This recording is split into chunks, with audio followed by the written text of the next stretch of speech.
یاد رکھیں اللہ تین طریقوں سے دعا جو ہے اس کو آنسر کرتا ہے. یا اللہ اسی وقت دے دیتا ہے امیجیٹلی، یا اللہ جو ہے اس کو تھوڑا سا ڈیلے کرتا ہے، کیونکہ ظاہر ہے اللہ تعالیٰ اس بندے کو مزید نکھارنا چاہتا ہے. اللہ چاہتا ہے یہ میرے پاس آتا رہے، مجھ سے مانگتا رہے.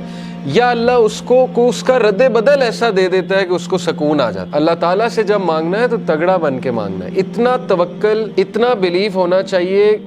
یہی تو مومن کی مثال ہے. مشرک کی مثال کیوں اللہ نے کہا ضعیف ہے مانگنے والا؟ کیونکہ اس کے ہارٹ میں ڈاؤٹس ہیں، اس کو مانگنا ہی نہیں آ رہا ہے، اس کو پتہ ہی نہیں ہے میں نے مانگنا کیسے. لیکن بلیور کے ہارٹ پہ اللہ تعالیٰ نے یقین طاری کیا ہوا ہے کہ وہ مانگنے والا بھی بہت اسٹرانگ ہے، اور جس سے مانگا جا رہا ہے وہ تو پھر اللہ ہے. اللہ سے جب مانگتے ہیں تو پھر 100% ہوپ کے ساتھ مانگتے ہیں. یہ دعا کے آداب میں شامل ہے.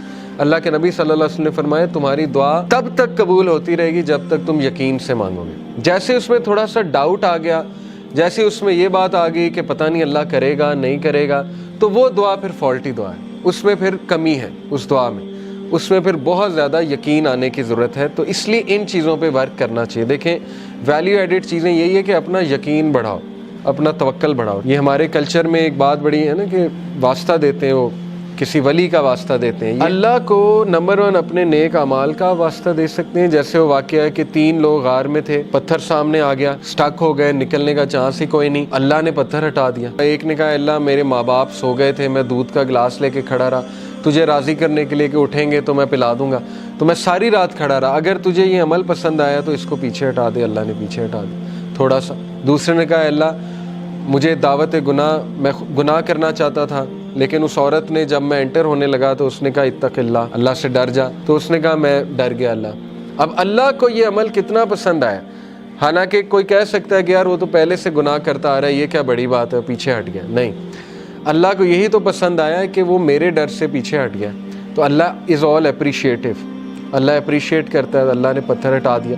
تیسرے نے کہا اللہ میں نے جو ہے وہ کسی نے میرے پاس بکریاں رکھوائی تھیں، بکریوں کے بچے ہو گئے تو اس سے میں نے کچھ پروفٹ کما لیا. جب وہ واپس آیا میں نے اسے بکریاں بھی دی اور وہ پروفٹ بھی دیا.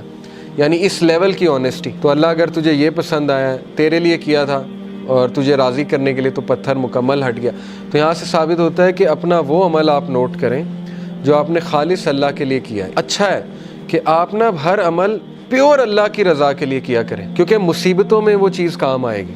ٹھیک ہے نا، جب آپ پہ مشکل وقت آئیں گے تو آپ وہ کوٹ کر سکتے ہیں. اس میں کوئی پرائیڈ نہیں ہے کوٹ کرنے میں، بلکہ تو اچھی بات ہے کہ اب آپ اپنا ہر عمل میک شور کریں گے کہ وہ اللہ کی رضا کے لیے ہو، خالصتاً میں اللہ کو راضی کرنے کے لیے کروں. اور یہ کہ اللہ کے ایٹریبیوٹ سے اسے پکارا جا سکتا ہے، اللہ کو اس کے ناموں کا واسطہ دیا جا سکتا ہے. اے اللہ تو الجبار ہے، تو الفتاح ہے. الفتاح کون ہوتا ہے؟ راستے کھولنے والا. جب سارے راستے بند ہیں تو اللہ الفتاح ہے. تو یہ ہے اصل میں دعا کرنے کا طریقہ اور دعا کرنے کا ادب.